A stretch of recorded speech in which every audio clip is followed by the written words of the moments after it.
wanna see good news. You don't see on regular TV. From another perspective, something relative to your needs. And we gonna have deep subjects, and we gonna turn the lens. And there's no topic we won't skip. So please don't miss weekly. Tune in to weekly check-in. Weekly check-in. Weekly check-in. Weekly check-in. Tune in to weekly check-in. Weekly check-in. So I would say my traditional greeting of the weekly check-in, but I just gotta say, what up, homie, and homie? How y'all doing today? we got a full house, and this is a total coincidence that everybody on the podcast are actually literally homies. We are all from Los Angeles. We have all traveled the world, and we are all in our respective abodes. So I want to say what's up to everybody. First, let me acknowledge my co-host and my partner in all of the crime possible in Ark Republic. What's up, Dr. Rolanda Spencer? Hey, I'm ready. LA in the house. So when Let's go. Wait a minute. I heard Ice Cube. He said we can't be all 32 teeth, so I gotta hold my spot. Okay. But so our esteemed guest that said that he would come in and chop it up with us is Mr. Dame Crawford. Dame Crawford is founder and host of Uncouth Radio out of Los Angeles. He also is a member of the Wild Bunch. You must check out Uncouth Radio. It runs on Facebook. It goes from everything from politics to sports, to everything that is what we would call maybe our guilty pleasures and ratchetness. What's up, Dane? What's going on, y'all? Thanks for having me here today. Thank you for being here. And we have the illustrious regular contributor, Mr. Mikhail Furnace, coming from, he used to come from the I, but now he's coming from, he's bougified now. He's coming from Regina. Mikhail, I never had dinner with the president. Never have dinner with the president. I'll never have dinner with the president. What? So look, like I said, I'm already sweating, and we just started. So, thank you, Dwayne. Yeah, I needed some advice. So, Mikhail is a former educator. He was a Spanish teacher for many, many years. He works as an interpreter and also an official for professional college basketball. Ex-college basketball. Ex-college official. Okay. Yeah. So now he is venturing into all things tech. We welcome you back to the show, Mikhail Furnace. Mm-hmm. Hello. Greetings. All right. So let's get into it. All right. Well, as we know from the introduction, we're going to talk about the West Coast today, specifically our guy, Ice Cube. Whether you hate him or love him, he has some things to say right around this election cycle, more than I've ever seen him say before. And he's been out for 30 years?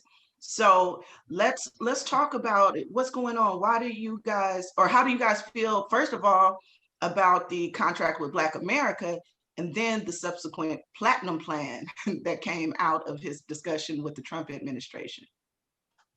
I see your head shaking, Dame. What's going on? So I read through the contract with Black America. I've actually read through the whole 2 pages of the platinum plan, and I read it was 2 pages with a big font. And I read through Biden's plan, and there's a lot of good that Ice Cube is trying to bring in his plan. I feel like there's a good structure, a good foundation of what he's talking about and what he's asking for.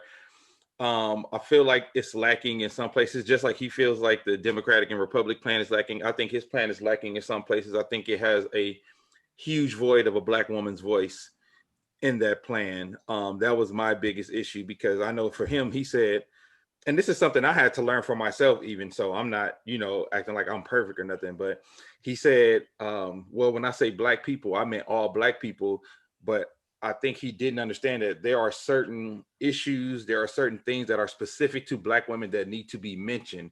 in order to be taken care of. If you are saying you're speaking for Black people, if you are saying you are taking this, to the Democrats and Republicans, like, the infant mortality rate, just the way Black women are treated in healthcare, some very specific things. Even, y'all pay wage gap is higher than our pay wage gap, higher than the white woman's pay wage gap. So certain things that I think are specific that need to be addressed in there weren't in there. But in comparison, I went after he said they took some things from his plan. I looked at Trump's plan, and I honestly did not see anything that they took from his plan. I did not see anything of substance that they took from his plan. So I was kind of confused. I think a lot of it, and it's just me speculating, it felt like a lot of it is ego play right now. A lot of it is the Trump administration played more to his ego than the Democrats did. So that's why we're seeing the Ice Cube that we're seeing now doubling down on, well, they talked to me and the Democrats didn't. The Democrats' plan is lacking. The Democrats' plan don't mention Black people, which is wrong. I've seen them say that in a bunch of interviews, and I'm like, that's just not true. But because he has so much respect, I feel like a lot of journalists aren't really pushing back on him. A lot of journalists aren't really challenging him in the way that he needs to be challenged on the things that he's saying. Like I said, the Platinum Plan, lacking is an understatement. Lacking is an understatement. The Platinum Plan literally was like, the whole infrastructure budget is $500 billion. They just put in there access to that $500 billion. Basically, I'm gonna give you some chicken bones. And some right. Yeah. But then Cube takes that message and say, well, the Republicans put $500 billion on the table. What the Democrats gonna put on the table? So that becomes like horrible messaging, because it looks like he's saying that the Republicans came with him and told him we got a $500 billion plan for Black people. When Roland Martin had to explain to him, like, no, that $500 billion is the whole budget for all infrastructure in America. Mm-hmm. So my issue with Cube is this. If you are going to step into this arena, I need you to be able to articulate your point. If you're going to step into this arena, I'm going to need you to know all the plans that you're talking about, because I don't feel like he really knows the Platinum Plan. He doesn't really know Biden's plan. So for me, if you're going to step into this arena and say you're stepping, speaking for Black people, you should know all three plans, know where they overlap, and know where they need to be fixed and where they need to be changed. So when people ask you, you can't just say, you should read them. You should read, because that's why they have you on. Like that's not going to work. So I do think his heart is in the right place, even as misguided as all of the things I've seen are.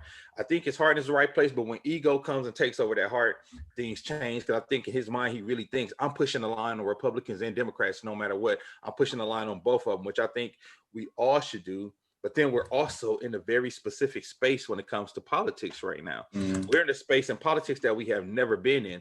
This isn't your average Democrat versus Republican race. It's not that. And we will be remiss to pretend that it's business as usual with this race, because Trump has been very dangerous, not just for us as people of color, but he's actually been dangerous for the whole country. I was telling somebody, how can Ice Cube expect for Trump to keep his word when he throw his best friends under the bus at a moment's notice?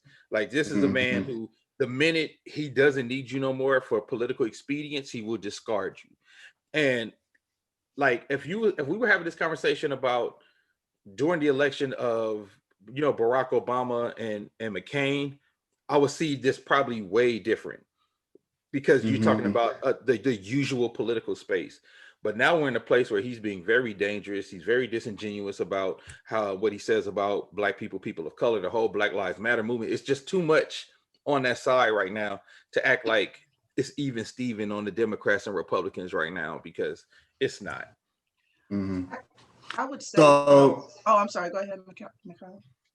So I saw the interview he did with Roland Martin, and Roland Martin pushed back on a lot of those issues. And in that interview, he also brought in Alicia Garza. So to Dame's point, Roland tried to do is facilitate a connection between Ice Cube and another organization, because the question was, what essentially is, where'd you get your information from? And it was revealed that some of the information he got was from Dr. Claude Anderson. So I think, as we talk about a plan for Black America, one of the glaring things I see, especially with the contract for Black America, the key thing for me is Black responsibility. I think that's the key that sticks out. Because if it's a contract, maybe it should have been between us, as opposed to bringing it to somebody else, to Dame's point, that's been proven to be unreliable, untrustworthy, and not loyal, that he will throw his friends under the bus. So we have all these trade organizations such as National Lawyers Association, we have National Black Nurseries, we have Black Teachers Organization, we have Black engineers, we have Black scientists.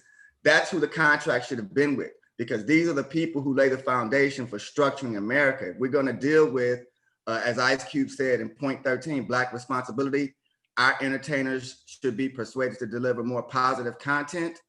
Just in that alone, I don't think we could trust America or the institution to deliver that. We have to be able to go to the people who have divergent ideas and say, how do we all sit at this table and move away from the big table, not totally leave the seat, but move from that table and create our own table to sit at. Because we may have to have 2 seats at 2 tables, but we definitely need to build our own table. So I think the contract for me would have been more powerful if it was definitely created with more of a generic, like with the teachers, with lawyers, with people who actually have a connection of resources and networks that we can filter our people into these functional organizations.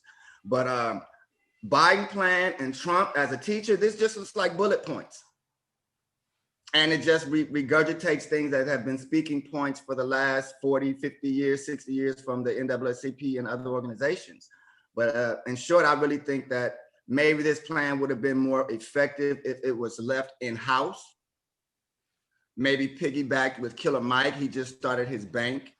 So there were other people you could have connected with that I think he could have connected with, but I don't disagree with the concept of, okay, if regardless, we can't be have this antipathy if our party doesn't win or our people don't win. We have to engage on both sides, and in that engagement, still create our own lane. Is there, and whoever would like to answer, do you think there's a way that he could proverbially get the shit back in the horse? Can he fix this? Is that, like, if he did say, okay, I'm not dealing with Trump or Biden or whatever, I do take it to the Black people. What could Ice Cube do to remedy this situation, if anything? Is he already canceled? Is it over for Cube? Or I think we're not melting ice cubes. We're not melting ice cubes. Yeah, I think Cube has enough. Over the years, I feel like he's given us enough to not cancel him over this one misstep, right? Because even in this misstep, it's him thinking he's doing something for all Black people. And that's how I view it. And I'm not a fan of the cancel culture, especially when it comes to us. Anyway, I mean, some people, definitely need to be canceled, but I think we too swift and too quick. If somebody say something we disagree with, they're canceled. If somebody say something we don't like in public, like, they're canceled. I think it should be more nuance to the conversation than that. But putting the shit back in the horse, I don't know. I don't think he can at this point, because I've seen too many times where he's going hard on holding the Democrats accountable, which I have no problem, no issue with. I do it all the time on my show. But then when he gets asked about Trump, he glosses over it and makes excuses. And that's the part that makes me kind of look at things sideways. Because if you're saying they're both so bad, I'm going to need you to have that same energy on both sides. But instead, he'll be like, the Democrats ain't did this. We've been giving them our votes and they ain't did this, that, and the third. Then on the flip side, they'd be like, so what about how Trump has handled it? Oh, well, Trump just said things that hurt our feelings. I'm like, that's just not true. You understand what I'm saying? So yeah, Trump is dangerous. And it's also, again, for me, it's also just he needs to have a broader understanding of not only what he's doing, but how he's being used as a piece for them to speak to that 20% of Black men that they're trying to peel from the Democratic Party. I want to, excuse me, Mikhail, let me interject something really, really quickly. There's just like a couple of things that Cube mentioned is that he did admit, like, when he was being interviewed, like, how did you come up with this and everything? He did admit that he had just started and really working into this idea of politics and economics, leading up to him doing the contract. So he admitted he was relatively new in it, and he had largely been in the entertainment space. But what he saw was such a lack of Black leadership. that he decided to leverage his celebrity to at least do something that he felt would be more effective, or at least at the very least be heard. My question that I have is the question that has been, and I've been talking to Rolanda about this, why is Ice Cube so offensive to Black America? You know what I'm saying? There's been quite a few people who have attempted to, I don't know, present an agenda or have a conversation with the Trump administration, and it didn't happen. But I've been hearing things like, I'm going to tell you some of the things I heard. I heard people will embarrass, they were embarrassed by the fact he did not use his birth name, that he went by Cube or Ice Cube.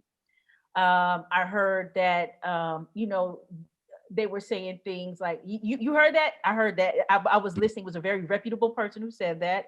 I heard that I heard this thing that, when I listened to Ice Cube, I cringed because I was embarrassed about how he articulated himself and him not knowing.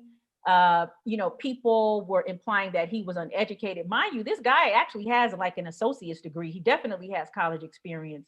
Yeah. So I heard all of these, to me, I heard all of this language that implies elitism. Or right, this space in order to negotiate and broker power are only for a certain people who look a certain way and have a certain pedigree that is agreed upon.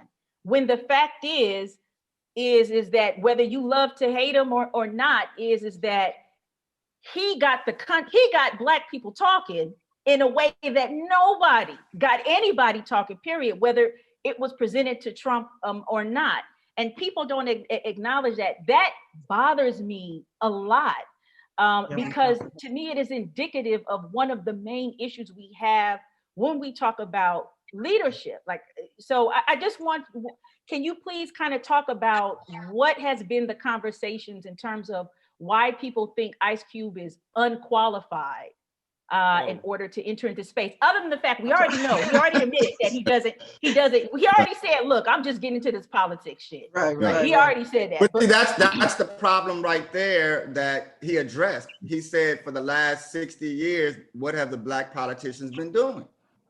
That why is it my job? And because you haven't been doing your job, let me put something out there. And I think, I'm sorry, go ahead. And my last point is, I think what we have to consider too is he did not directly speak to Trump. What we have here is a little like hip hop. They sampled, they took some ideas and his spokesperson incorporated it.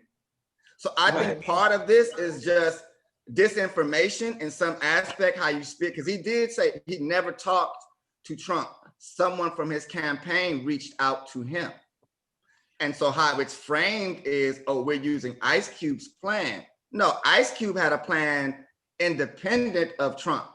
And while he brought it to Trump and Biden, the Trump campaign opportunistically seized on, maybe we could divide Black America on the simple fact that Ice Cube is not a traditional elite person. He's not educated, allegedly. He is not a politician.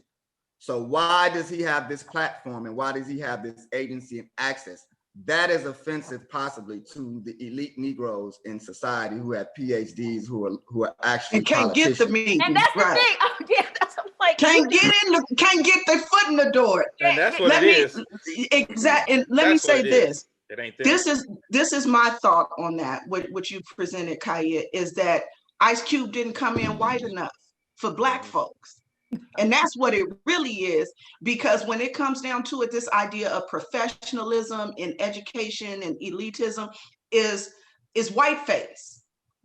They wanted him to come in his three-piece suit and, and O'Shea Jackson and all of that type of shit, and just so they could feel better. Why would you be embarrassed by anybody who could go in and try to do something for you? You know what I mean? I'm not saying that his plan was all the way well thought out. I'm definitely not the platinum plan. That to me, this is just like I said before, I think this is just political theater. But what I think is particularly sad is how quickly Black folks started calling him a coon, saying that he was a Sambo, you know, putting pictures of him on the internet with white face. And it's still like they don't understand the nuance. They don't understand what he's saying. He didn't, like you said, he did not meet with Trump. He didn't have dinner with the president. People keep saying that. And the line is, I've never had dinner with the president. That's what the actual line is. But people are like, he said he's going to have dinner with he had dinner with the president. He's a Trump supporter and all of this kind of thing. And I did not get that sense. What I got the sense of when I was watching the Roland Martin interview was that he was kind of hurt, disappointed in the way that now Black folks have really turned on him when he thought he was doing something good. Instead of Black people saying, okay, you know what, the plan needs some work. Let me step in, brother, and help you, because you forgot about the sisters, so let's add this to the plan. Or you forgot about the teachers, so let's add this to the plan. Let's make it work, right? Because I think Mikhail made a good point. Yeah, he probably should have put it out to more Black folks, but I don't think that he needed to present himself as anything other than who he is, just because it's Trump. I think it's a little bit of both, though, right? Because just like you said, we should have been saying like, yo, we need to add some. I think people have been trying to do that. I've been watching these interviews where he did an interview with Claudia Jordan and Lisa Ray, and they were saying the same thing, like, yo, we need to talk to the Black women specifically. And he gets offended. Like, it's one of those things where, you know, when somebody doesn't know something and you kind of call them out on it in public, that's what's been happening. Like, every time I see that he gets called out on something that he can't quite answer, he just gets offended and he goes into defensive mode. And in regard to the original point about how people have been talking about him articulating it, I think that's something that has to go towards more conditioning of, like you say, the bourgeois Negro, and not just the bourgeois. It goes towards conditioning of a lot of Black people, period, thinking we have to speak a certain way in order to be heard by the majority, right? Like, for example, on my show, I dress like this on my show. Like, I wear what I regularly wear, and somebody has stepped to me like, you should like wear button downs. I'm like, I'm not wearing no fucking button downs on my show, like, because my show, it's my and this is, I'm trying to talk to the people who look like me, just like, I'm not trying to talk to the button down brothers, you know what I mean? Not at that point, you know what I mean? Like, I'm trying to break things down, and the things I see on CNN and Fox, I want to break down in layman terms for my people who not gonna watch it. That's my basic aim, right? So in order to do that, we do have to come to that level where we not pretending to be something we not. Like, that's why I love when I see Ryan Coogler do an interview and he's so damn Oakland, and he's not trying to change his voice. He's not trying to code switch. Like, Ryan Coogler is Ryan Coogler, no matter what I've seen him on. He's super Oakland. And Ice Cube is the same way. Like, Ice Cube on Roland Martin is Ice Cube from Higher Learning. Like, Ice Cube is the same all the time. He's not changing at all. And I don't expect that. You know what I mean? But you know what? In addition to that, I just very quickly, in addition to that, nobody said that about Mark Zuckerberg, who wore like a t-shirt for 20 goddamn years. Right. You know what I'm saying? So I think this is really interesting on how we place. Ted Nugent. Go ahead. Yeah. Go ahead. Ted Nugent.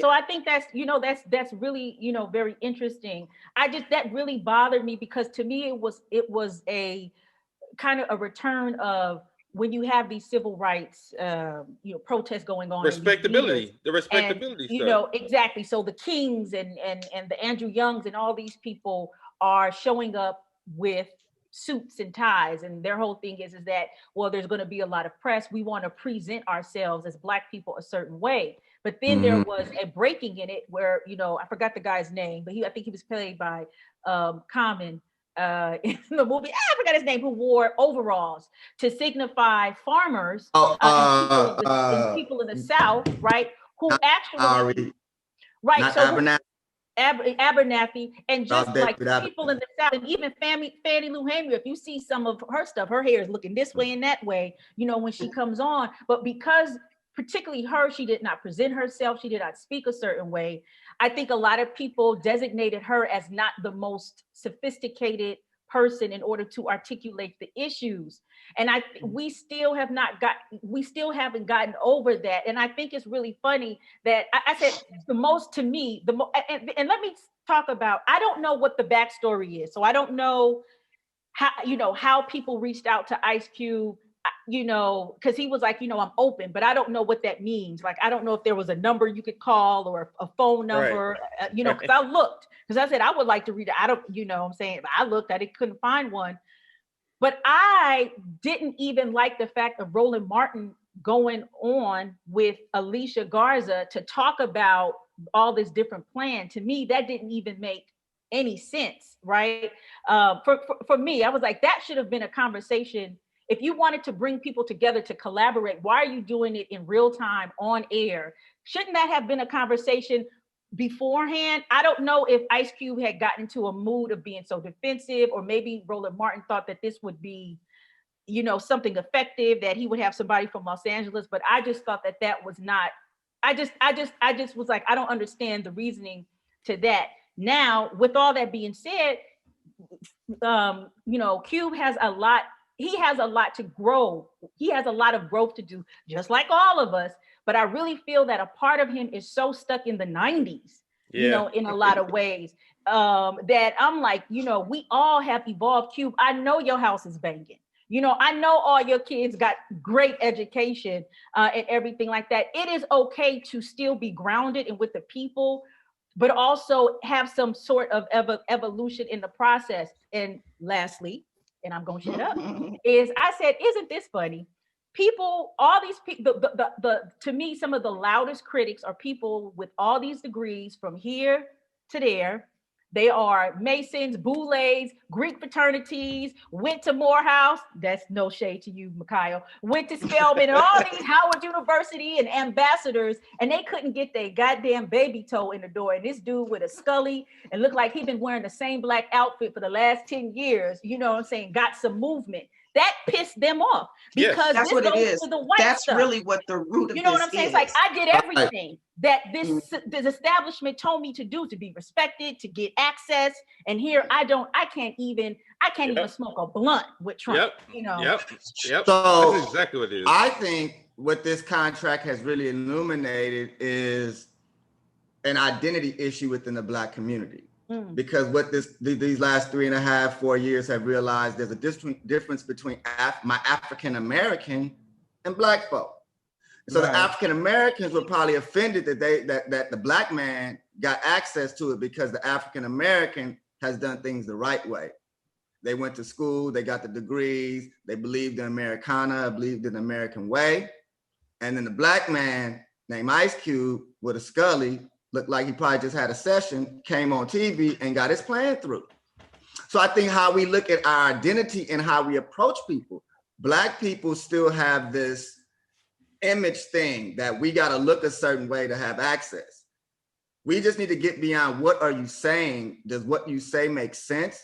And does what you say identify with what I need? And how do we move forward? But we need to get beyond the class, the identity politics, and just understand who we are as a people, define what we need as a people before all this other stuff. And my next point is, I think earlier was mentioned, does Ice Cube get a pass? Are we familiar with AB 3121? Yes, it was. So that's the bill that Ice Cube helped promulgate with Gavin Newsom. So I think when you look at the totality of Ice Cube's transcripts, in baseball, you can go 1 for 3 and get paid $20 million. Just because you have something you don't agree with and Ice Cube done in 30 years, doesn't mean he's a bad person. He needs to be canceled. It just means that, we need to become more sophisticated and broaden our horizons and how we communicate, what we communicate about.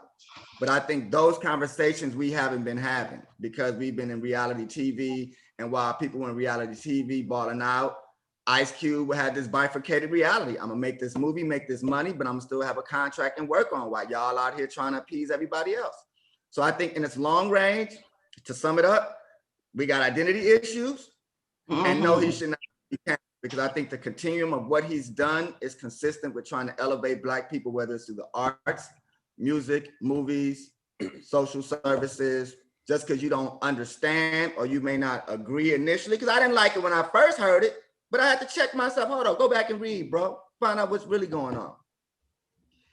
And then you have to also look at, like, I saw D.L. Hughley. He has a podcast called the GED section. Have you guys seen that? Yeah. Yes. Where he was talking about Cube, and he actually said what we're talking about. He said that it should have been the talented 10th Black folks that should have been in that room and not Cube. And I was really floored by that. Like, seriously? Like, excuse me.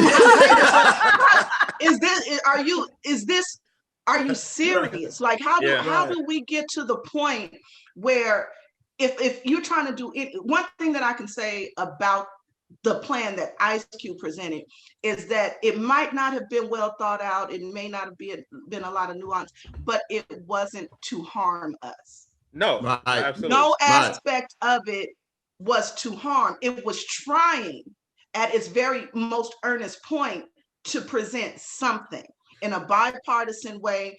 Maybe, it didn't come off like that, or, maybe it needed to be fleshed out. Like anything else, I look at it as maybe just like a decent first draft. We all writers in here, and your first thing always come off ugly. Yeah. Well, my critique wasn't that he shouldn't be in the room speaking. My critique was, if he's going to be in the room speaking, but we know he has a great mind like Claude Anderson, who helped write it.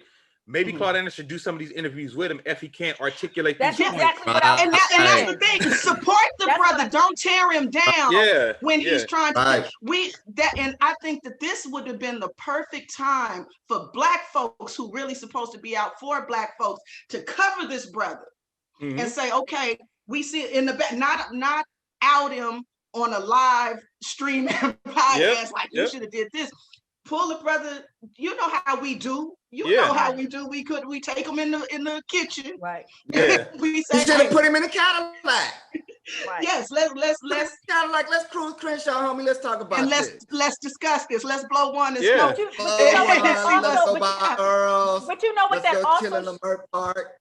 Yeah, and you know what? Well, first of all, let me answer D.L. Hughley. D.L. Hughley just got initiated into Omega Psi Phi within the last, let's say, several months. So that was him. And he didn't graduate from high school. He didn't graduate from high school. So So we're gonna move on next. But real quick, Rolanda, did you hear what Cube said in retort to D.L. Hughley?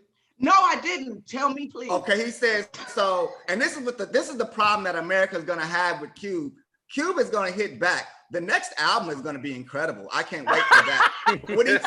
What he told D.L. Hughley was, in a generic sense, well, if I'm not qualified to talk to Trump, well, I like to see the communications degrees for all these people who have podcasts and web series. Let me see their communication degrees and what makes you qualified to have a podcast and talk about multimedia issues. If I'm not qualified to do this, you're not qualified to do that. And I got the next album is gonna be dope. Right. Huh? Right. Next album is gonna be dope. Yes. I can't wait. Which is indicative of the lack of leadership, in my opinion, is picked by the people. It is not the other way around. We have a lot of other way around people walking around here talking about they're the voices of Black folk. And I thought it was very interesting of the selective outrage. You know what I'm saying? Like, there's all these people walking around, and as a leader of the Black people, I was like, when did this happen? Okay, and then there's some people who's been walking around here. Anyway, that's a whole other conversation. But this selective outrage, at the very least, going to your point, Rolanda, the Black agenda is not exploitative. What Diddy did in terms of this PAC that he's talking about, the Our Voice PAC that is supposed to be nonpartisan, that is a tax write-off. What's this dude's name? 50 Cent, did. 50 Cent, we all know, is the ultimate troll of hip hop. So he was totally trying to harness that energy from Ice Cube and, and publicly endorse Trump when he knows he is so irrelevant. So these are another, so I think this is, and then Kanye West, we still trying to understand all that's going on. But are we? It's like out of all, are we trying to understand Kanye West? I'm not, you know what I'm saying? I didn't know that was. My heart goes out to Mr. West. I'll get hit. I'll get hit. My bad. I'm supposed to be understanding. Kanye West. My bad. So, I'll get on board. But if you put all of these artists up, along each other, I'm like, damn, Ice Cube with the family movies, and he evolved in his art in a lot of ways, and then he enters into this space, is by far one of the most Disney type of people. It's just do you understand? If you take all four of them, so I think that's just really kind of interesting. Well, but I think I know you're talking about the selective outrage, but I think, and this is what I was explaining to people too, I think the outrage is different for Ice Cube than it is for Kanye, 50 Cent, and Diddy, because we felt like Cube is ours. Like, we don't feel like that about them other guys. Like, we felt like Cube always spoke for Black issues. We feel like Cube always was talking about the government. Cube kind of always been on that militant page.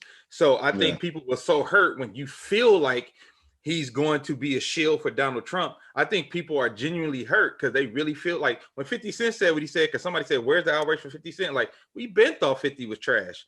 We never thought 50 was for us. We don't respect that. Yeah, we don't. The way we respect Ice Cube is not the amount of respect Ice Cube has from the hip hop community at large, especially from our generation, is nowhere near the same as the respect we have for 50 Cent and Kanye. It's just a different level. Ice Cube is a legend. And you know what? Is a legend. Right. But I would say you know what? Cube has historically been talking about politics for a while. So even when he left NWA and he got with the Bomb Squad and did his work with America's Most, there was this thing that people used to say, 5,000 G. And that symbolized we needed to have 5,000 elected Black officials by a certain time frame. Ice Cube spoke to that.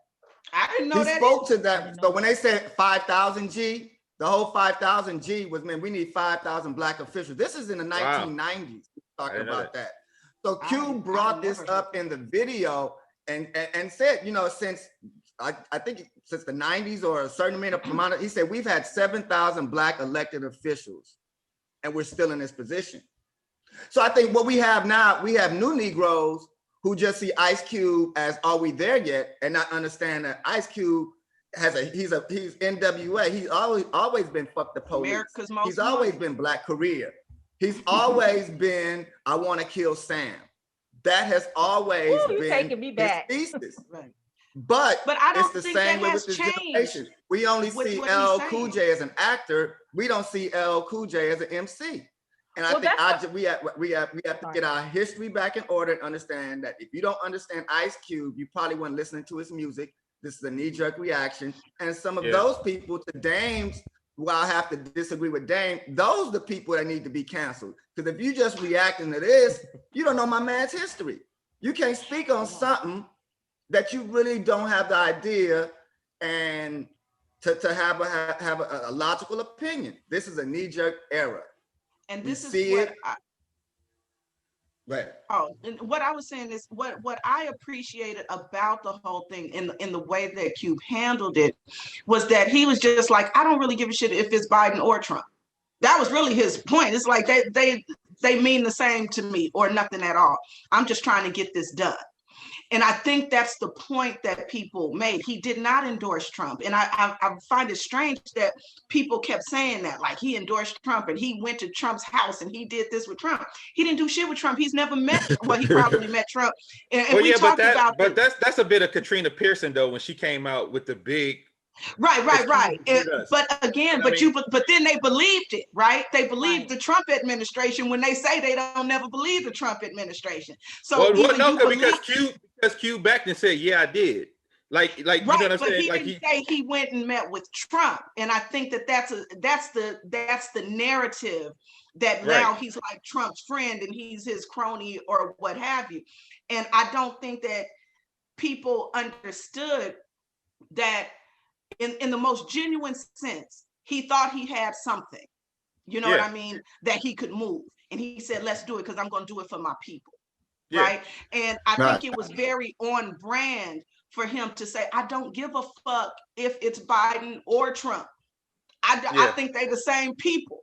And to your point, Rolanda, and you know what? Should have had Claude Anderson there to clean that up. To your point, So Rolanda, too, I think that would have helped. I do think that would have helped. But Yeah. and then this is all, you know what also is on brand? I don't give a fuck about what you have to say about how I move. If you've ever been to an Ice Cube concert, I've been to quite a few. His opening thing is throw your middle finger up and say, fuck you, Ice Cube. And you do Fuck that you, shit Ice about 10 Cube. goddamn I'm minutes. the nigga you know love what to I'm saying? hate. You He know what I'm saying? is that that. was the jam. You know what I'm saying? Right. So I mean, Right. so I would say that that's on brand, but I also think this, I wanted to respond to Dame. I really believe that Ice Cube and people's affinity and respect is more regionalized and it's more within specific generations.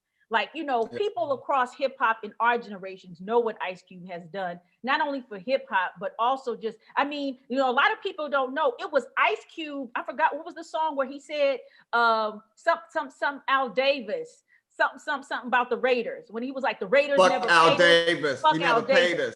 Yeah. Yeah. That was And on so the second album. people stopped wearing Raiders Intro. stuff because he was like, why are you wearing, you know, merchandise for a team that the owner doesn't even respect Black people, right? So I mean, so I would say this, a lot of especially Black feminism or Black feminists who have, in my opinion, a very superficial understanding of specifically, I would say, Ice Cube go from NWA and then jump to now. They don't know anything about the nuance. Like, they root him still in NWA. And I'm like, yo, first of all, this dude was like 15, 16, 17, 18, 19. He evolved. You've never heard him beat his wife. You never heard any of these like Still married to the same Black woman. Same woman. He's a grandfather. You know what I'm saying? So I don't understand that. Like, this misogynistic, this and blah, blah, blah, blah. I'm like, yo, hush, hush, hush, hush. But Kaia, that's the thing in LA, right there. in the That's the 80s. assault on Black men. There's a tacit assault on Black manliness. And that's what we were discussing before, Kaia, in the 80s, specifically the late 80s in LA, all Black dudes that I know talked like Ice Cube in NWA. And that was part of their appeal. Let's keep it real. Let's keep it real. That was the time. Me, I never had a girl. You never had a girl. Okay, it's all good. Don't worry. I hope you made up for it. Oh, I think Rolanda froze. Oh, shoot. Okay, Rolanda froze. Or her phone died. She's gonna pop back up. I promise you on that. Okay. You know, she makes a really good point. But also another thing, when they talk about NWA and the misogyny, I'm like, did you understand American pop culture at the time?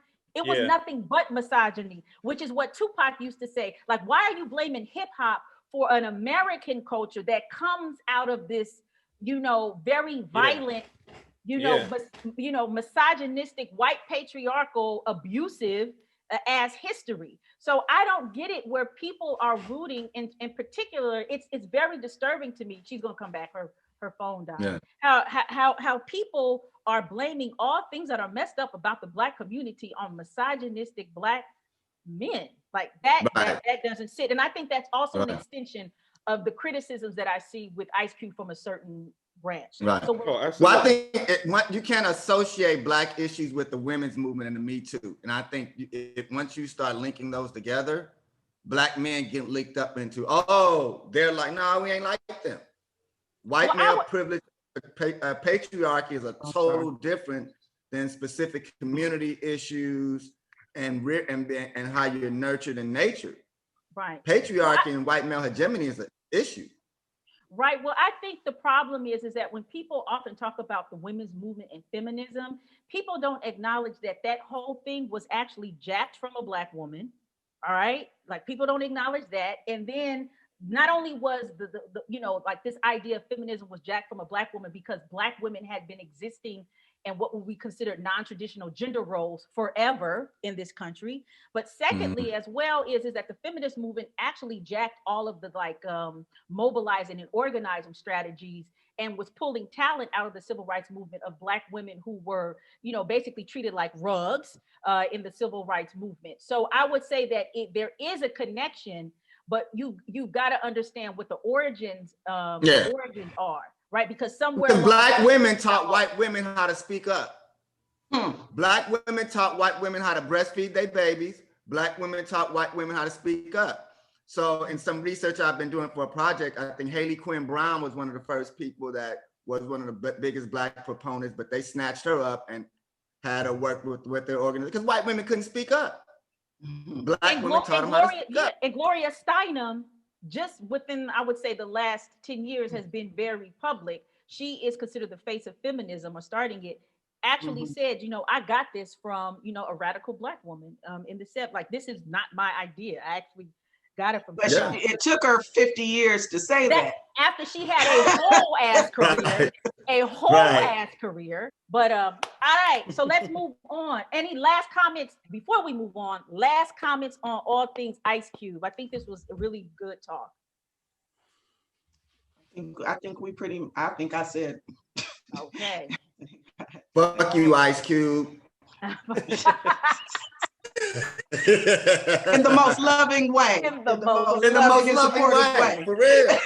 For real. We ain't going nowhere. We ain't going nowhere. I'm riding with you. We gonna get it together. Right. Yeah, we need to. We need to. Especially with these elections coming up. So let's move on to this is a really quick update of Coney Barrett's confirmation hearings with the Senate. A vote was just passed where it is. Oh, what's on? No, I'm just listening. I'm just getting my thoughts together.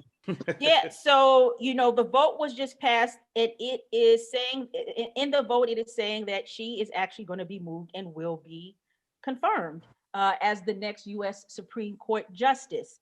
Give me your thoughts on it, or what's been going on around these hearings. They basically trying to, ram her through so they could take away the ACA before.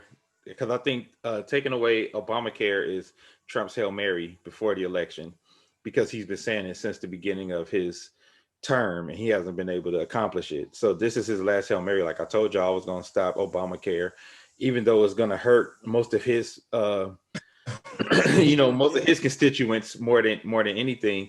But they hear the name Obama and taking it away, they rocking with it. You know what I mean?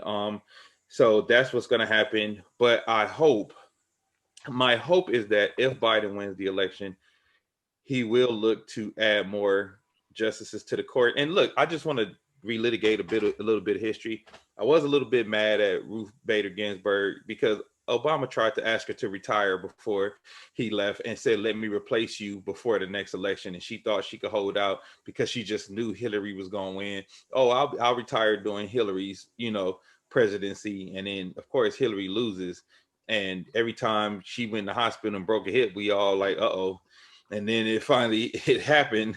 And we, so it's like if you would have, honestly, Barack Obama's supposed to have 4 people on the Supreme Court right now. He has 2. He's supposed to have the replacement for Ruth Bader that she wouldn't relent to. And he's supposed to have that Neil Gorsuch pick. So if the system was working, well, I won't say the way it's supposed to, because it's clearly working the way it's supposed to. But if the system did what the system claimed it was going to do, he would have 4 on there right now. So it wouldn't even matter at this point. But now I feel like in order for even Joe Biden to keep his campaign promise, he's going to have to pack the court, because he promised us a Black woman on the Supreme Court. So if we're going to get that Black woman on the Supreme Court, he's going to have to add at least 2 seats. So I think I want to say scary. I just think it's disappointing how dirty the Republicans have been playing this go round, because we know what they did to Obama when they said there's no way you should be confirming the judge with an election 9 months out.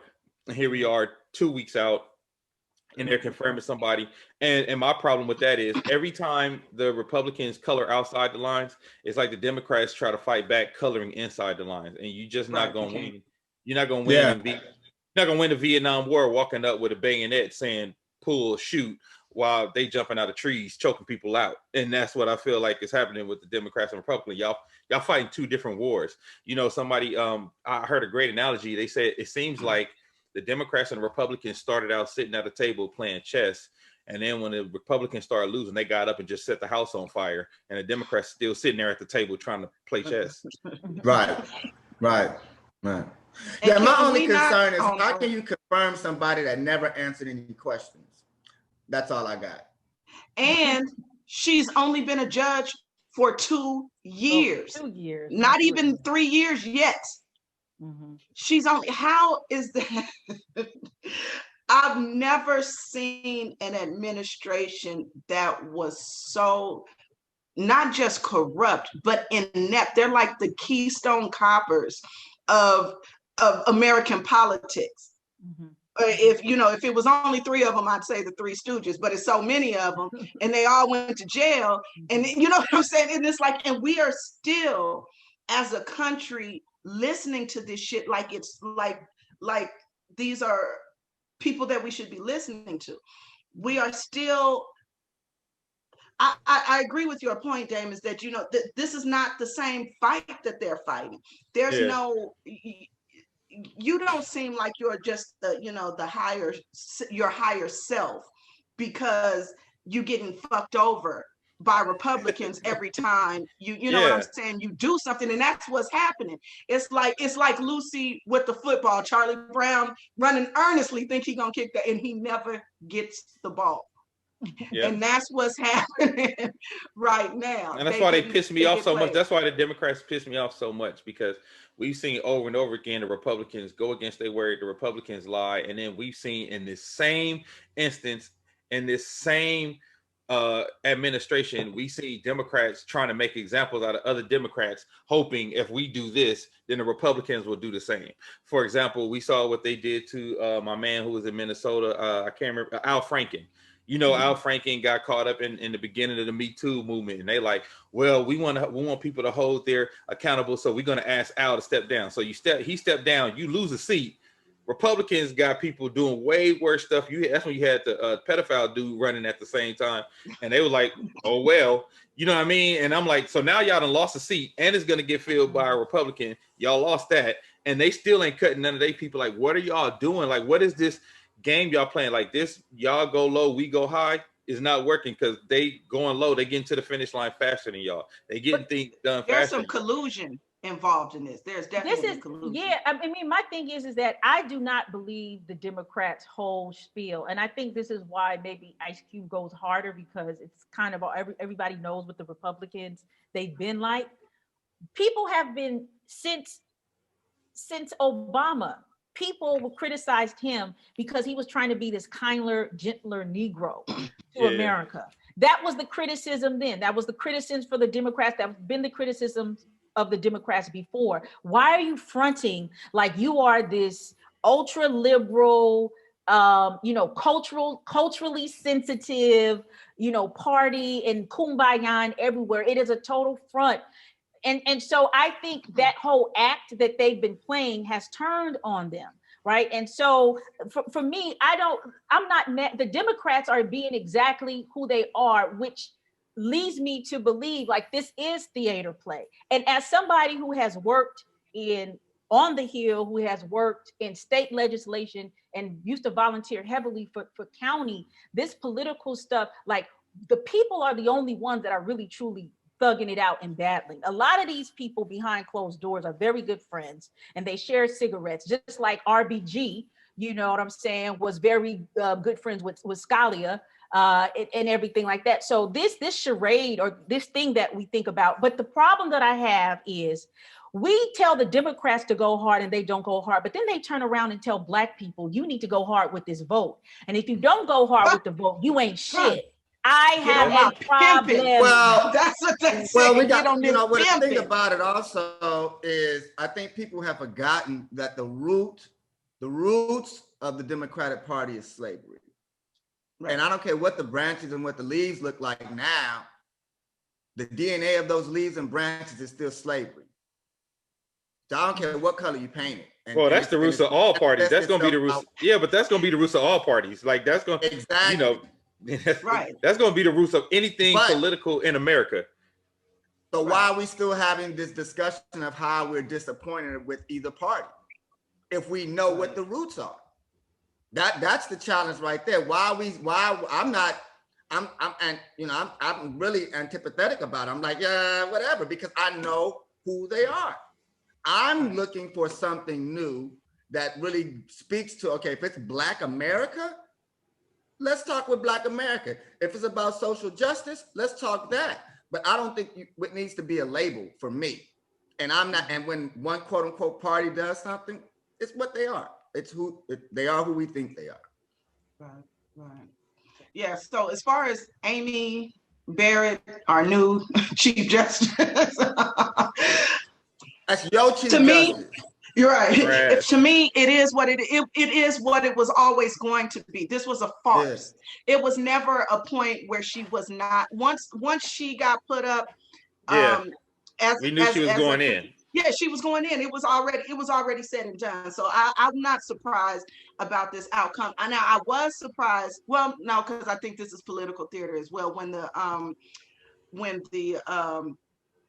congressman from, I think it was about 7, led by Chuck Schumer, got up and said that they were boycotting the confirmation.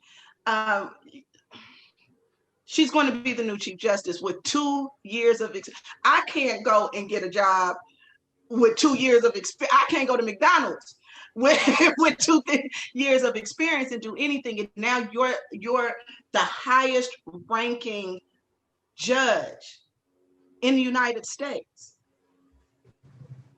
I mean, people have to think about this. Like, after 2 years, these are some of the most they might as well put a cube on the Supreme Court if they're gonna do that. You got an actor as a president. I mean, you got why look not? who's the president. Look who's the president. Exactly. I mean, think about it. You I'm not cool with his politics, but Ben Carson was a neurosurgeon. Why is he over housing?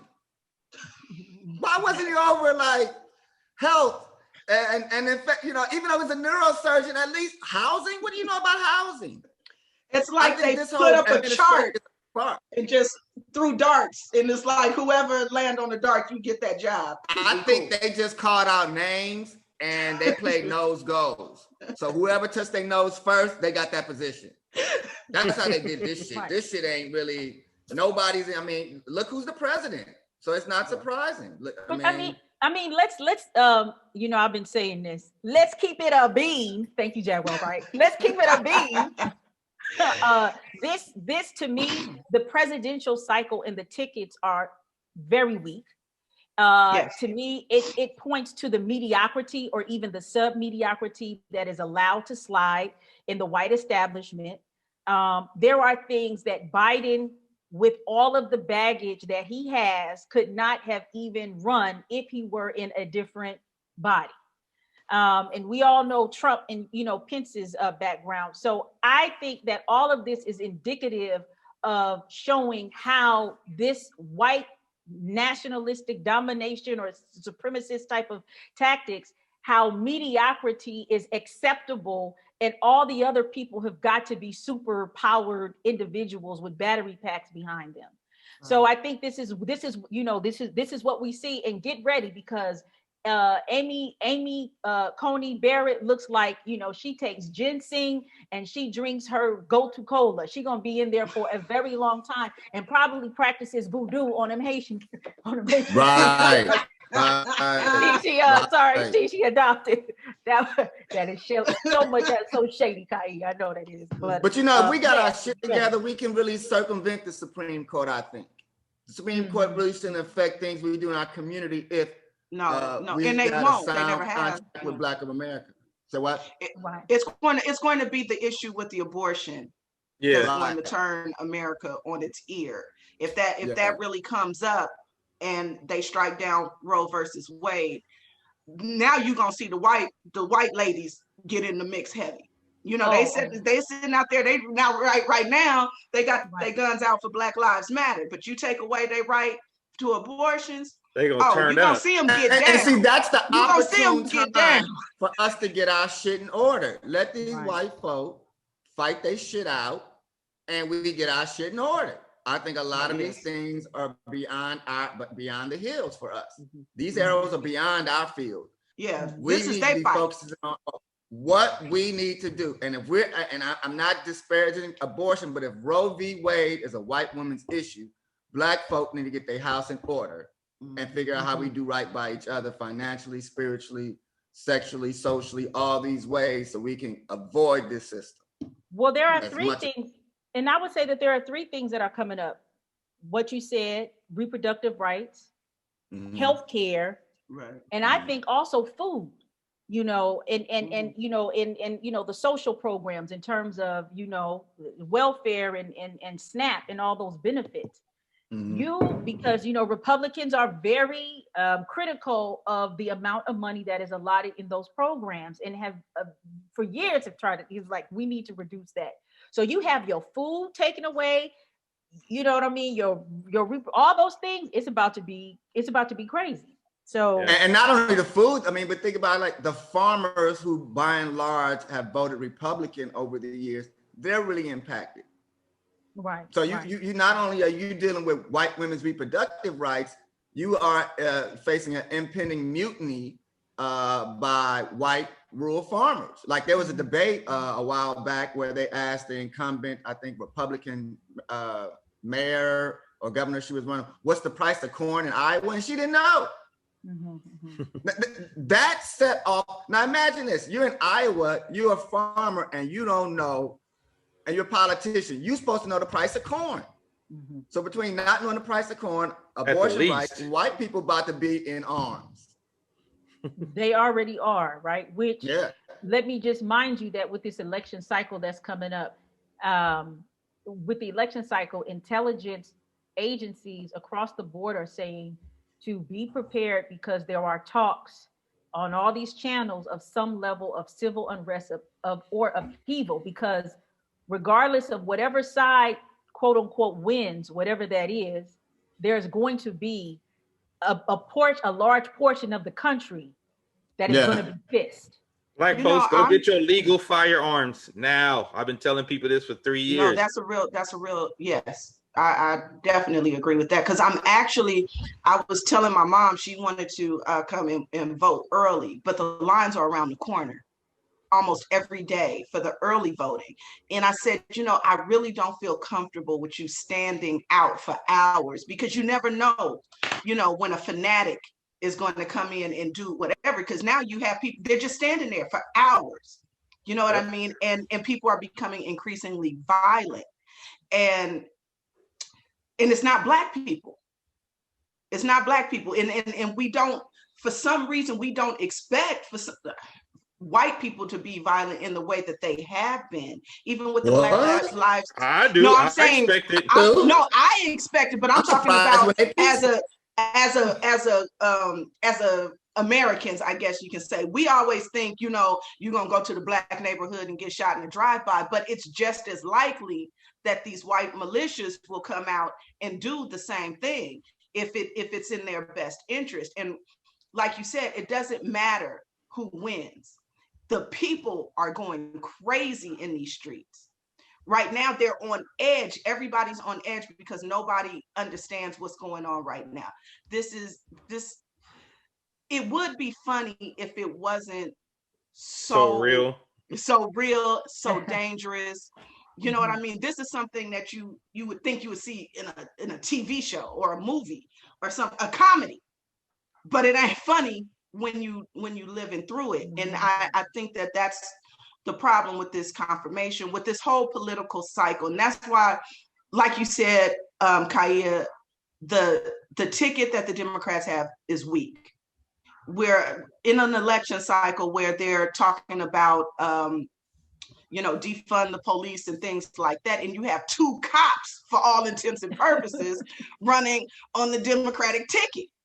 You know what I mean? It's like, come on now, like you got to read the room. Read the room. Like that's kind of on us too. And I've been talking about this because if there's things that we have problems with, we have to be engaged before the general election. If we want to have better candidates, we have to get engaged before, like in the primaries, Pete Buttigieg, Andrew Yang, even the crazy lady Marianne Williamson and Elizabeth Warren all had better Black agendas and better plans than Biden and Harris, all of them. Combined, like for real, like all of them. So if we wanted to have one of them, Cube and all of us should have been loud at that time. If Diddy wanted to withhold the vote, it should have been at that time. We should have been going saying, hey, who got the best black agenda? Because that's who we're going to get behind for the general election. We did not do that. And at the last hour, I think a lot of people don't realize this because we got to keep things in context. Biden's campaign was dead on arrival until them old black folks in South Carolina saved his ass. So we did that. He's riding the Obama train. Yeah, he did. Like, we did that. Like, the old Negro spirituals. Yeah, we did that because we didn't get behind the candidates that probably have, that have better agendas for us, younger candidates that are more progressive. We didn't get behind. Rourke. Yeah, Beto. What happened to Beto? We didn't get behind. Castro. That's what I'm saying. We didn't get behind none of them guys early. And like, because the guys we talking about, I went and looked, all the people who had better black agendas, besides Elizabeth Warren, only polled at about 2% with black people. Right. So that means we weren't checking for them at all. So some of this, we have to take responsibility for having Joe Biden up there because, like you said, he's riding that Obama train. And of course, after he got the nomination, all the celebrities said, you better get a black woman VP. So, and they said they wanted Kamala, and that's who he went and got. Like, I don't know if y'all remember when Diddy, Charlemagne, like all of them were saying, all right, you want us to stay behind you, get a black woman vice president, and we want Kamala. And he did that. But which is also, it's like a double-edged sword though, because it also tells me that when we do utilize our power, we can get some things done. When we do utilize our voice in the correct way, we can make some moves, but we just have to make sure that we utilize it correctly, because that's how you don't end up with Biden and Harris on the ticket. But you know what, Dame? To your point, I think another thing that I think you went in that direction, but I think you didn't mention it was the fact that a lot of black people, a good portion of black people supported Bernie Sanders. Yes. So while you have the traditional church going black people, old black people that are traditional Christians supporting Biden, we go back to the distinction of differences in our community. Bernie's considered a socialist. Not many people understand the concept of socialism as, we look at it as an extreme of what they go with in Latin America, which is the problem with Latin America and why they're supporting Biden. I mean, why they support Trump, because this term that they hear of socialism, which is democracy too, that's a specious term too. It doesn't mean what it says. So I think the fact that Bernie was so extreme to the left for some older black people divided that too. But you know what's cold about that? Ones that would push. But you know what's cold about that? Even though we went with the moderate guy, the Republicans still calling them socialists. They still calling them the socialist ticket. So it didn't even matter. We might as well have ran the socialist ticket because they still and you know what? Again, something we got to take responsibility for. When black people jumped off the Bernie train, when he wouldn't say yes to reparations, when he said we should have a commission to figure out what reparations should look like, that was too much nuance for black people. And we like, oh, hell no. He said no to reparations. And then black people jumped off the Bernie train. But that's what Cube did. Cube got that bill passed in California. Yeah. Right. Yeah, that's true. But this is the whole thing. We ain't talking to each other. Yeah. Yeah. Basically. Right. But I would say I find a lot of issues with people maybe blaming or putting so much kind of pressure, if that's the word I want to say, on the black vote, when nobody gives a fuck about black people from 2016 to 2020. Let's keep it a bean. Let's keep it two black beans.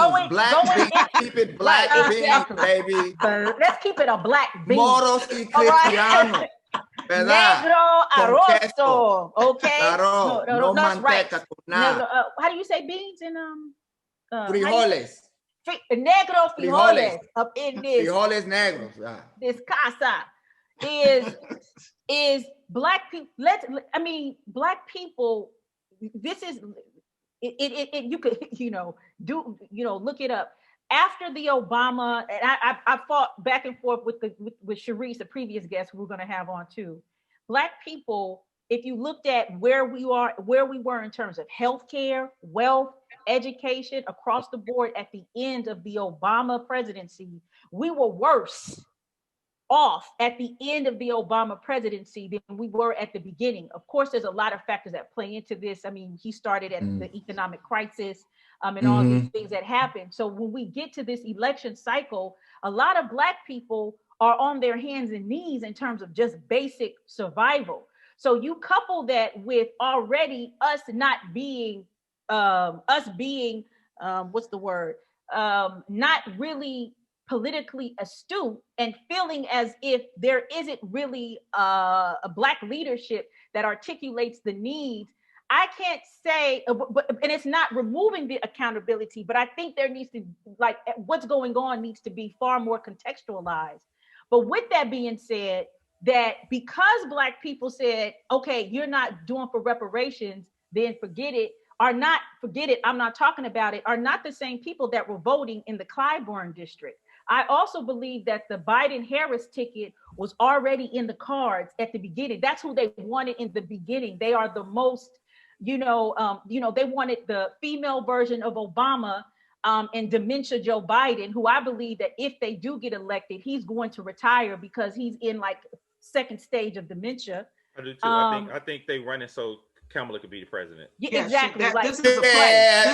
I sniffed that out. I think that's the play. You know what I'm saying? He's 77 years old. Oh, right. Yeah. If he remains, he'll die in office. He won't make it, right? The debates like tonight, watch the kickstand. They're gonna have a kickstand up behind you. Well, here's the deal. Right, yo, you see how he's like, it's a really, like, I'm like, they must give him, anyway, that's a whole other thing. But I want to say this. So in keeping all that into context in terms of the election cycle, we were talking about people stock up with ammunition. You must also, this is what has been the conversations that I've been hearing, and also I've been engaged with. People are talking about stock up with food, stock up with water, stock up with first aid. And when you on election day or around that time, vote and stay your Black ass in the house, because it's going to be a whole bunch of crazy people out there. Let them come to Compton. Let them come to Compton. Boom. Come to the east side. Yeah, let them come to Compton. Now, of course, because I told my parents, I said, Mom and Dad, well, they're not on the east side. I said, I'm pretty sure y'all going to be okay. But also, like this election cycle is causing a lot of, worry about the safety. And we're such a vulnerable population. As much as people think that, we walking around here like Billy Badasses, we got grandparents and mamas and daddies and everything like that we got to care for. So in this election cycle, just make sure you stay safe as well. I want to emphasize that too. Yeah. And if you know a Black nurse or a Black doctor or a Black medical professional or something like that, make sure that you have their information. We should definitely do a show before the election on how, Black folks need to get, like you said, they need to be safe when all kicks down. I'm thinking it's going to be a couple of days where, it's going to be rough. It's going to be rough. And I think whoever wins is going to contest the election. Right. This is not going to be cut and dry. Right. No. It's not. It has to be a landslide. Yeah. It got to be like 50 million to 2 million. Right. But even if because it's a landslide, it's close within 10 million, there's going to be some shit. Right. Which is going to have to be a landslide.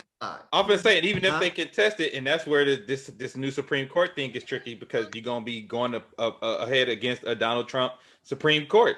So there's a lot of plays that's happening right now at the same time. So it's going to be really interesting to see how it shakes out. I think the only problem is because the thing that got Trump the win last time was the electoral. I think that's going to be the thing that makes him lose this time, which is going to be, he has to get Ohio, Michigan, Florida. He has to get all of them this time in order to win. He has to get all the battleground states. And then the thing we have to consider now is, as reporting has shown, there's record numbers of early voting going on right now. Yeah. So some of this could possibly be stemmed. You can get some people off the street early, hopefully, but we got records they're showing in the places that have had early voting. Yeah. Mm-hmm. And then you got the mail. Like, I'm mailing mine in this week. Yeah. My parents, they drove theirs up to Norwalk to the register. Yeah, I think that's what I'm going to do. Yeah, that's what I'm going to do. Be your best Did bet. you see where they burned? Did you see where they burned some ballots? They put a fireball. They put some fire in an official ballot box. One of those ballot boxes. Ballots. And my boy Speed works at the my boy Speed works at the post office out here, and their chemical room was on fire last night with mail-in ballots. Yeah, I don't know if it was with me. I just know the post office was on fire last night. Yeah. What I'm gonna do is I'm gonna check the time that they come pick up the ballot boxes, and I'm gonna wait by the box, drop my shit in. When I see my man coming, I'm due. Yeah. He coming? He gonna be here at 10 o'clock. I'm gonna be able to pull up by 9:45. 9:50. I'm gonna drop that joint in and sit there in case anything popping. And also pull off with my man. And pull up. And also I must say is that please vote in the local vote is so important. Yes. Yeah. The local vote is so important. If anything, if you don't want to, if you don't want to participate in the presidential vote, then vote local at the very least. Yeah. And I think that the important thing is we just have to really be okay with the way that it's going to, because it's going to be ugly, and we have to deal with that, and we have to be aware of that. We don't really know how it's going to look, but we know it's not going to be pretty, right? Well, we black people have had to. I'll say black people have had to survive through trash presidents our whole lives. Exactly. And conservative Supreme Courts. And we've had to survive. But white folks don't like it. They don't like it when their feet are held to the fire. And that's they what don't like that. They don't like that. They losing some of their civil. They don't like getting treated like a nigga, and that's what's going on right now. That's why they so. That's why they so. You know what? You know what else is too? What I find so ironic about all this is, to your point, you take Rudy Giuliani, you take Michael Cohen, and you take Kellyanne Conway. All of their children have went hard and exposed them. So you got so much intro for not only are white people realizing that, okay, there's a problem in our community, but our children got a problem with what we're doing. They got a problem with the privilege and the status and the way things are going. So it's one thing, because the thing about Kellyanne Conway, I don't think we would have known about her having COVID unless her daughter outed her. Absolutely. Right. That's a fact. And they was and that blew the shit off the whole. And I think their kids is dropping jewels and giving us some information. They snitching. And they recognize, just like it was another politician in Missouri, they said, please don't vote for my dad. He's crazy. So this is a good thing going on. They're trying to be on the right side of history this time. Right. That's what's happening. And I can, and I'm with that, So we got to just continue to, let these situations play out. They need to hold themselves accountable because they created these things. And when they become CEOs of the respective corporations, distribute some of that power too, as well. Yeah. Because Indeed. Yeah. Because well, let's switch gears a little bit, guys, and I'd like to hear your thoughts on what's going on in Nigeria right now with the SARS protests. So whoever wants to sound off on that, let's hear it, because it's going down in Nigeria right now. The motherland. Yeah, it's a movie. It's a movie in Nigeria right now.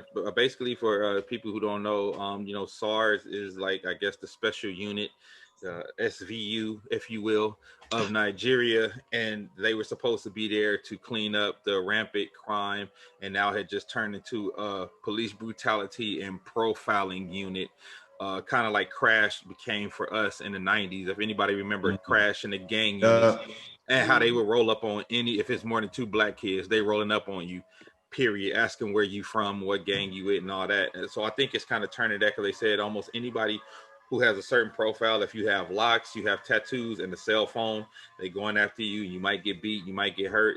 It's really an extension of what we have been seeing throughout the world, an extension of what's been going on in America in regards to black bodies and being brutalized by police in the world now, not just this country. It's what we see in the world, how our black bodies are discarded, and it's sad. But I'm also glad that there has been coverage on it, because a lot of times things like this, it never reaches us. It's never talked about. There's never coverage on it.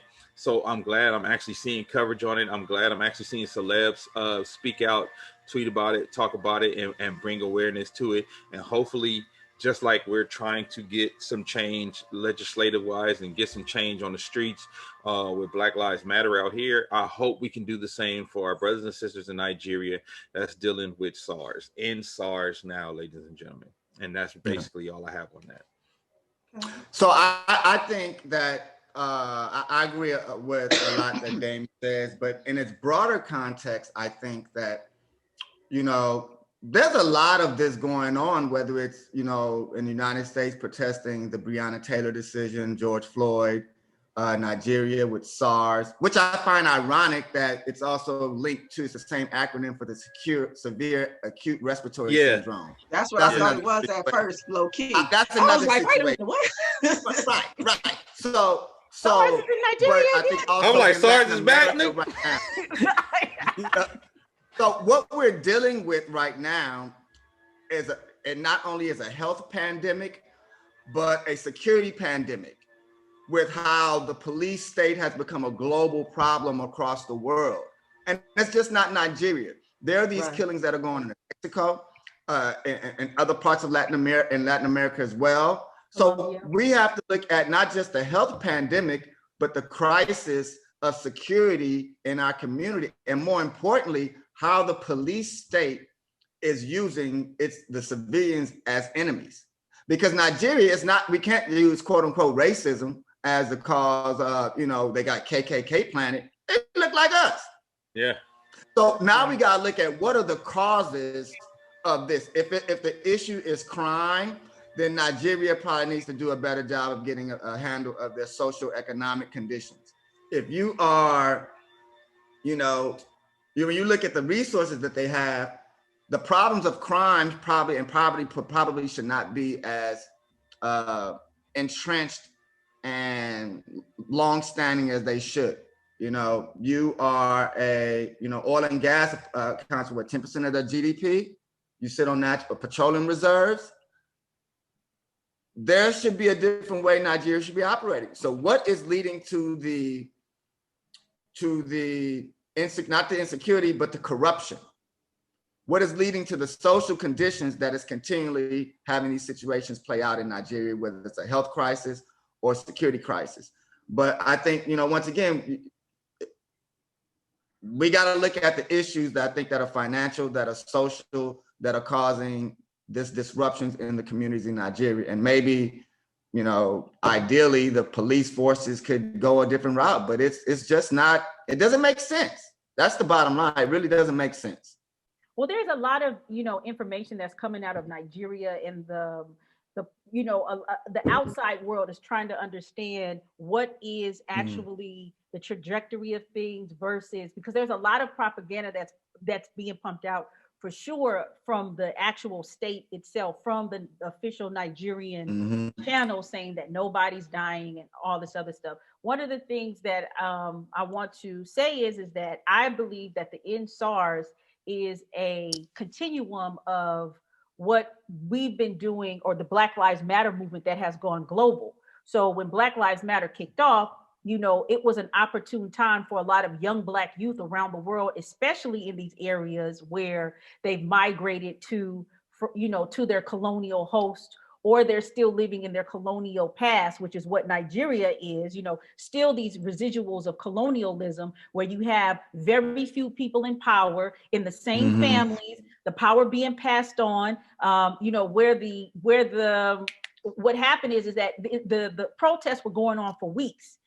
And this specific protest at the Lekki toll bridge, which is a bridge in Lagos, and people on Lagos is an island right on the coast of the mainland Nigeria. So when you fly into Nigeria and you go to the airport, you've actually got to cross over. It's just like kind of like New York, right? So you got to cross over the Lagos Lagoon in order to get to the mainland Nigeria. Well, that toll booth is owned by the former governor of Lagos.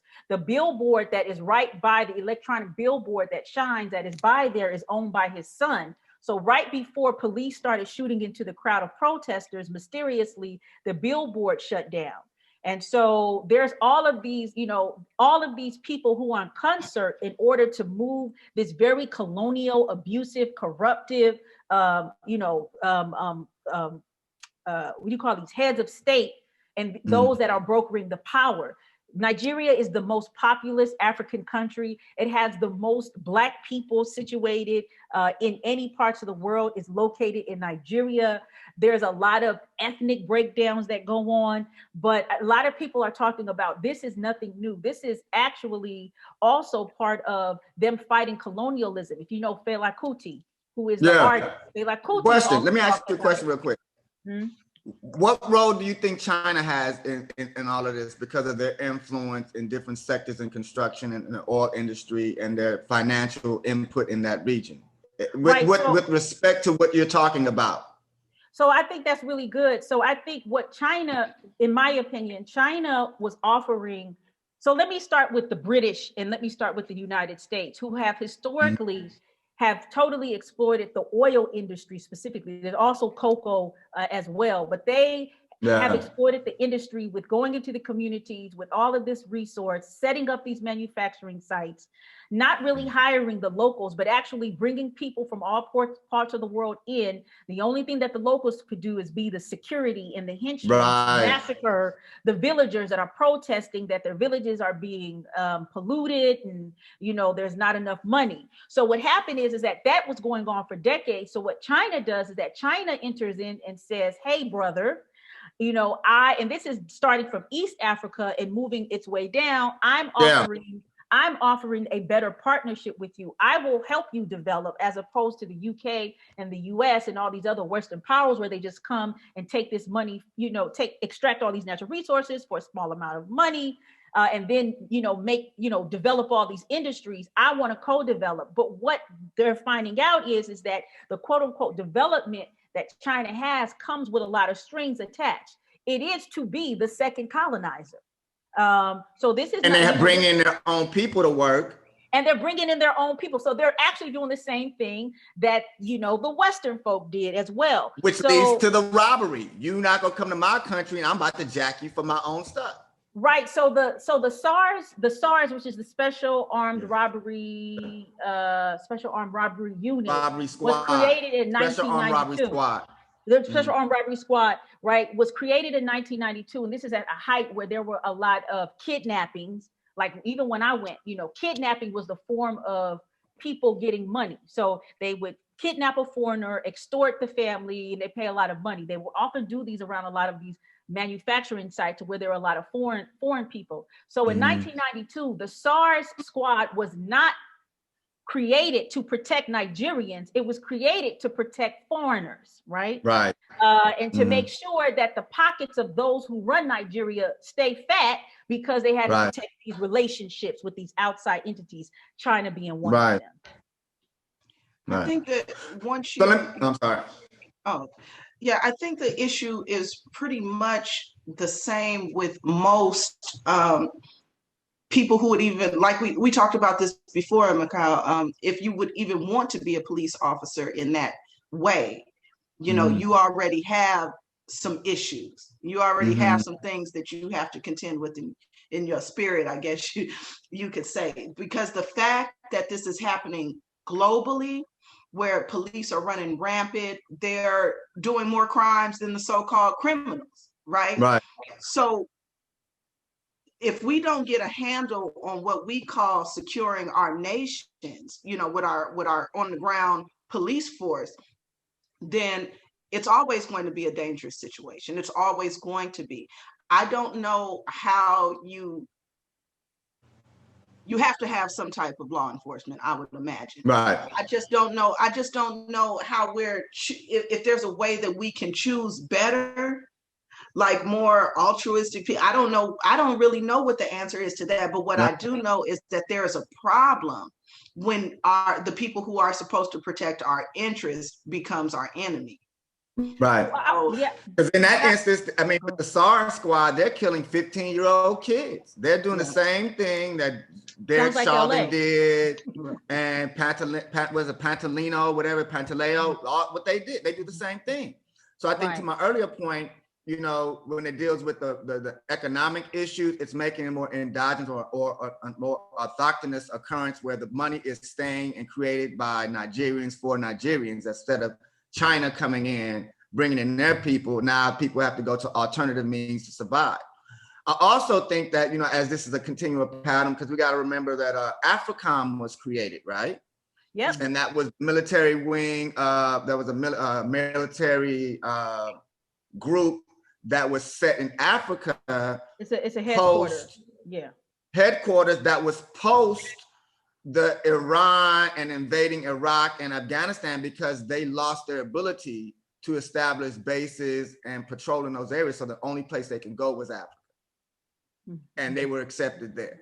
So I think even as we look at the, you know, the AFRICOM and how even maybe some of these people and even corrupt people in the military are filtered down out of that industry into another capacity, we got to look at, once again, to Rolanda's point, the ethics, you know, the commitment to do right versus the will to do wrong and injure and hurt people for your own benefit. But those are moral issues. And I don't know that we can really, moral issues are personal things. So I think when we go into these issues, there's some things that we can hypothesize about, but at the end of the day, it's a moral issue. What do you get in this for? Right. But there is a continuum, I think, with the plan, even still, whether it's from AFRICOM, whether it's the Chinese influence, whether it's, you know, a lot of the foreign influence, to Kaia's point, the recolonization of Africa. Right. You know, but it's something else it's a bigger issue. Right. Yeah. So AFRICOM was actually, it was started 1 year before Obama was placed in office, but it got its grounding while Obama was in office, which is one of the biggest critiques of Susan Rice. You know, when she was, you know, was his Secretary of State, I believe, right? So another thing is that when Africans started pushing for, so all of these things, I would say, like civil rights, Black Power movements, all these things are going on at the same time in the 60s and 70s. So when then African countries began to gain their independence by the ballot or the bullet, or more so the bullet or whatever it is, Nigeria was actually divided, and there was a brokering of power, which was 4 major ethnic groups. And there's a whole bunch of ethnic groups in Nigeria, but 4 major ethnic groups garnered the power and still have the power today. And that's the Fulani, the Hausa, the Igbo, and the Yoruba.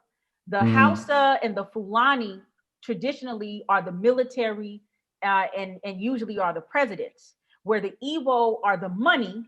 And I forgot what the Yoruba run. And that is still what you see today, is that these 4 axes, or whatever you want to call it, or axis of power, still run Nigeria, right? Which is this colonial past that they're still trying to, you know, deal with. I wanted to say that. I would say this, there are people who across the world who are calling for the EndSars, but Nigeria itself has had such a complicated relationship in Africa with other African countries. I don't know if you've noticed, it's not like, with the exception of Ghana, it's not like other African countries are coming in support of protecting the civil rights of the protesters, right? So there's just a whole bunch of ethnic nation state madness that, you know, this conjures up.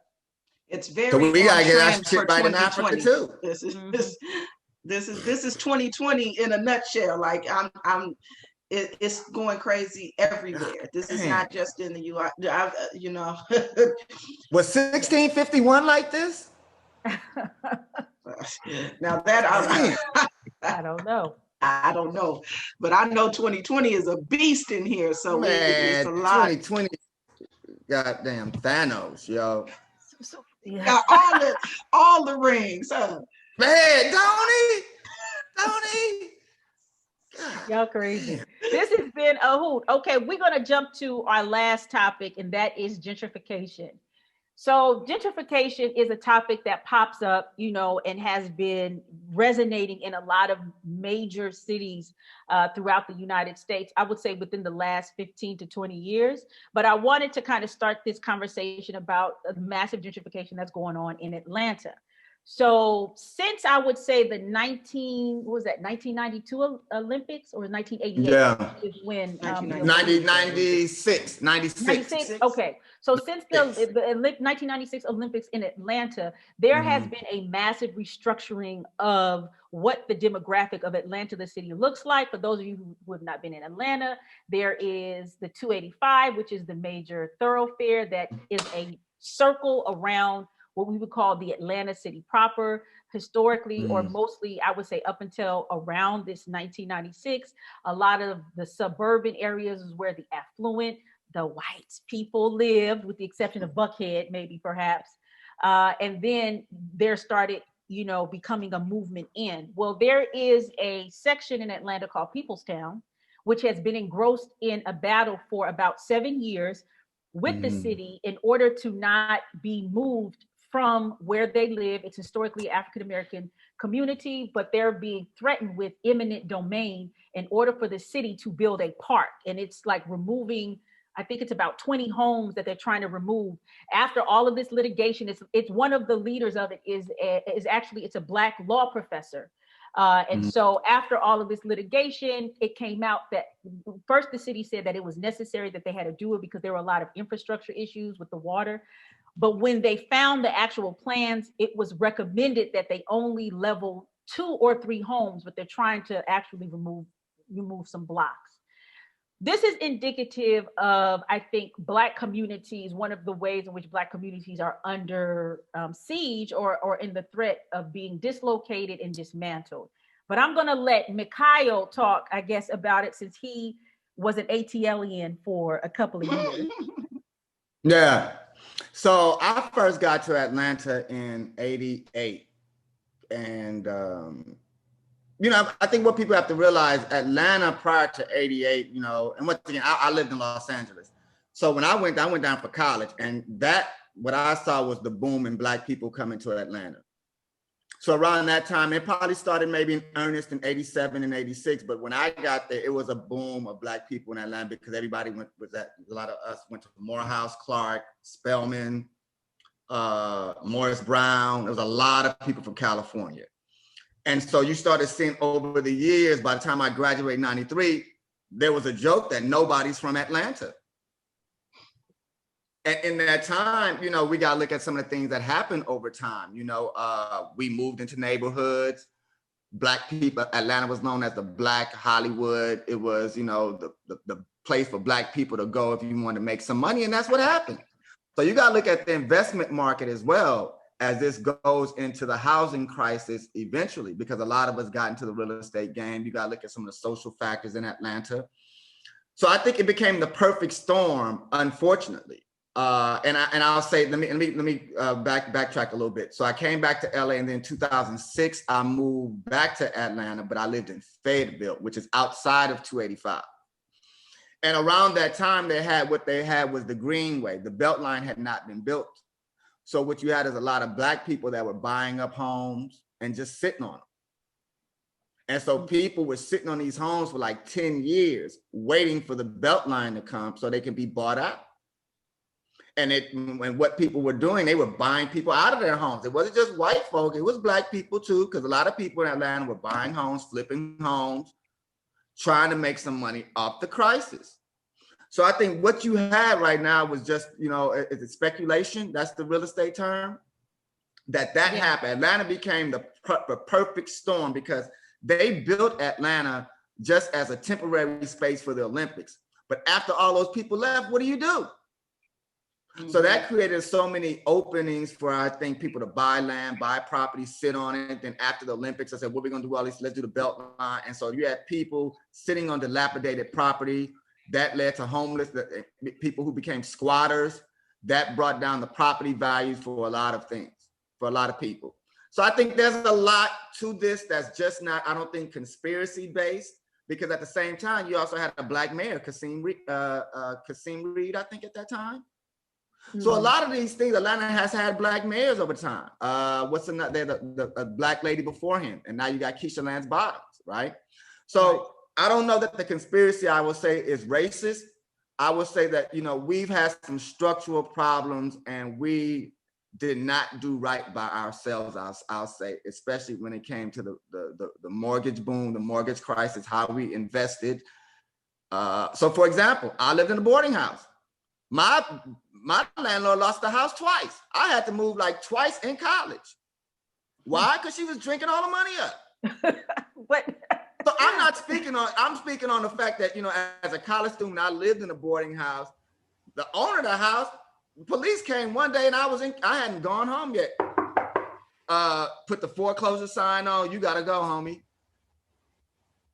But So I know for a fact that I'm sorry, I apologize. Go ahead. There has been out in this. There's been some financial malfeasance, some investment malfeasance by people, black and white. It's been the perfect storm for them to capitalize on the fact that we can beautify Atlanta. But at the end of the day, you know, a lot of people lost their homes in the crisis.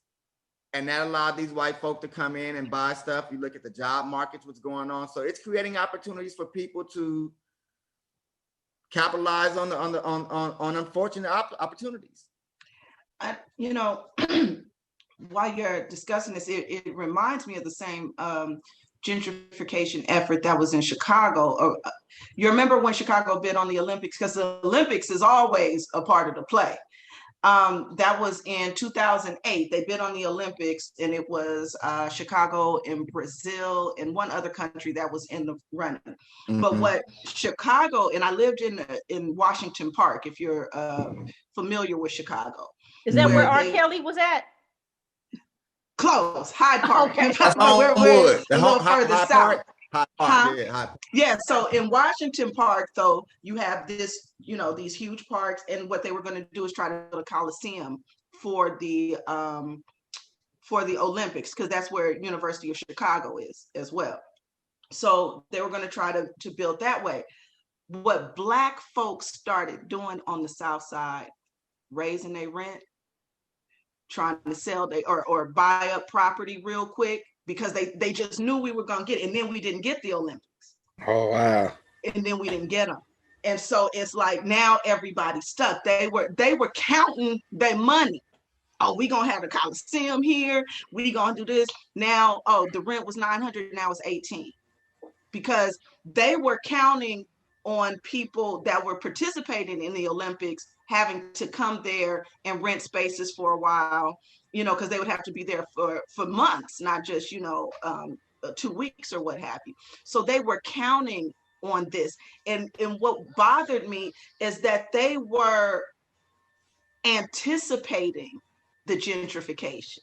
They were anticipating white folks coming into the neighborhoods and buying up their property or renting for them or whatever. And so I feel like that started the push on that end of Chicago. And I think that's what happens with us. I think when we get caught up in trying to get our money in that money, thing, especially when you're talking about property and, and all of that kind of stuff, sometimes I think we overplay our hand and we lose because we're not to your point. Of politics. Yeah. Go ahead. It's one thing to buy a house, but I know one person personally, they bought 5 in Atlanta. 5. Right. And they just knew they were gonna come up, and they didn't care who knew they was gonna make some bread. And then the cold part about it, they started losing money because the homeless people were stealing the copper piping out the house. And so now you bought this money, you can't rent the house. Now you got to pay to get it refitted. Right. And so to your point, greed got in the way of Atlanta, and not to mention the trap. I mean, there's a whole lot of dope dealers in Atlanta. And everybody's talking about it, and I just listen to the music. That's true. It's true. So I know a lot of people, a lot of Black folks that went to Atlanta got caught up in the drug gang. I know, and Atlanta is, people talk this Black Mecca, but Atlanta got a city undertone that, you know, if you look at the last 3 or 4 mayors, look what happened to them on their way out. So I think what we got to look at is, what are we doing as a people? What level, what vibration are we operating on? Is it the low vibration or it's a higher vibration? You know what I'm saying? And we got to find the mid ground. It's okay to go out and get the money, but at the end of the day, it's the same thing. What happens when you get greedy? To Rolanda, we counted the money before you even sold it. You made a profit. You know what I'm saying? They was counting it. Right. You know, they was like, oh, like, what's the thing? They took the thing. They was all counting on Instagram, about to get this money. Listen to the money. You know, like. So it's unfortunate. And I think, but you know what? I will say this: the belt line is a beautiful thing, and if Black folk can take advantage and get healthy and use that shit to exercise, but don't just it's there. Right. It's there. You ain't going nowhere with it. So the Beltline is this development plan. I forgot, was it like 10 miles? It's like a 10 mile. Oh, it's more than that. They were trying to make it around this. So it's a bike path. Around the whole city. It was just like, around but the it whole goes city. Right into Black neighborhoods. It's just like tunneling right through neighborhoods, right? It's supposed to be this green space. But I wanted two things that you brought up, and I think this even relates to Dame too as well, in terms of the cities we've lived in, because me living in Newark, we've all lived in cities where you've had Black leadership. Here we go to this goddamn Black leadership again. We have Black mayors. You were talking about Shirley Franklin. That's who you were talking about. And remember, was it her husband or her daughter or her brother that got caught up in the Black mafia? The whole drug cartel that went from LA to, you know what I'm saying? I think there's like a movie coming out on it. Yeah. There was the Black dude, he just got out of jail. He was a mayor before her. He just got out of jail. Wow. Oh, I thought you were talking about something Harvey's. What's this guy's name? Steve Harvey's current wife, baby daddy. Yeah. Oh yeah. Who's her baby daddy? Mercy. Not Lori Harvey. What's her name? I forgot the wife. Whatever. I forgot Steve Harvey's wife's name. I remember the daughter. She has Margie.